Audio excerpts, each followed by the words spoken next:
కొరింథీ 2:7 ప్రియ సోదరులారా, మనకు ఈ వాగ్దానాలు ఉన్నాయి కనుక దేవుని మీద భయభక్తులతో పవిత్రతను సంపూర్తి చేసుకుంటూ శరీరానికి ఆత్మకు అంటి ఉన్న మురికి అంతటి నుంచి శుభ్రం చేసుకుందాం.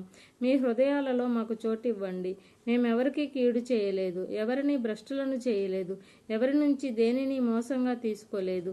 మీ మీద నింద మోపాలని నేను ఇలా మాట్లాడడం లేదు. మీరు మా హృదయాలలో ఉన్నారు. మీ దగ్గర బ్రతకడానికి చనిపోవడానికి మాకిష్టమని లోగడ చెప్పాను కదా. మీతో నేను అధిక ధైర్యంతో మాట్లాడుతున్నాను. మిమ్మల్ని బట్టి నేనెంతో గర్విస్తున్నాను. నిండు ఓదార్పుతో ఉన్నాను. మా బాధలన్నిటిలో అత్యధిక ఆనందంతో ఉప్పొంగిపోతూ ఉన్నాను. మేము మాసిదోనియాకు వచ్చినప్పుడు కూడా మా శరీరాలకు విశ్రాంతి అంటూ లేకపోయింది. అన్ని వైపులా మాకు కష్టాలే, బయట పోరాటాలు, లోపల భయాలు.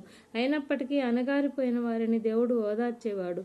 తీతు రాకడ వల్ల ఆయన మమ్మల్ని ఓదార్చాడు. అతని రాకడ వల్ల మాత్రమే కాదు గాని అతనికి మీ విషయంలో కలిగిన ఆదరణ వల్ల కూడా మమ్మలను ఓదార్చాడు. ఎలాగంటే మీ హృదయాభిలాష, మీ శోకం, నేనంటే మీకుండే ఆసక్తి మాకు తెలియజేశాడు. అందుకు నేను మరీ ఎక్కువగా ఆనందించాను. నా ఉత్తరం వల్ల నేను మిమ్మల్ని దుఃఖపెట్టినా నాకు విచారం లేదు. ఆ ఉత్తరం మీకు కొద్ది కాలం దుఃఖం కలిగించిందని తెలిసి విచారపడ్డాను. ఇప్పుడైతే సంతోషిస్తున్నాను. మీకు దుఃఖం కలిగినందుచేత కాదు గాని మీరు పశ్చాత్తాపపడేంతగా దుఃఖం కలిగినందుచేతనే. మీకు మా వల్ల ఏ విషయంలోనూ నష్టం కాకుండా ఆ దుఃఖం కలిగింది దేవుని వల్ల అయ్యింది. దేవుని వల్ల అయిన దుఃఖం విముక్తికి దారితీసే పశ్చాత్తాపాన్ని పుట్టిస్తుంది. ఆ విషయం వల్ల విచారం కలగదు, కానీ లౌకిక దుఃఖం చావును కలిగిస్తుంది. ఈ విషయం ఆలోచించండి. దేవుని వల్ల అయిన దుఃఖం మీకు కలిగింది. అది మీలో ఎంత శ్రద్ధ కలిగించిందో, ఎంత ప్రతివాదం, ఎంత కోపం, ఎంత భయం, ఎంత హృదయాభిలాష, ఎంత ఆసక్తి, ఎంత ప్రతిక్రియ.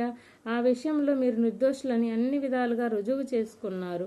నేను మీకు రాసిన ఎవడు ఆ దుర్మార్గం చేశాడో, ఆ దుర్మార్గం ఎవరి పట్ల జరిగిందో వారి కోసం విశేషంగా రాయలేదు గాని దేవుడు మీ ఎదుట మీ పట్ల మాకున్న శ్రద్ధాసక్తులు మీకు స్పష్టం కావాలని రాశాను.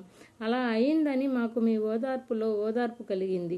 అంతేకాక తీతుకు కలిగిన ఆనందం ద్వారా మాకు మరీ అత్యధికంగా సంతోషం కలిగింది. మీ అందరి వల్ల అతని ఆత్మకు ఊరట కలిగింది.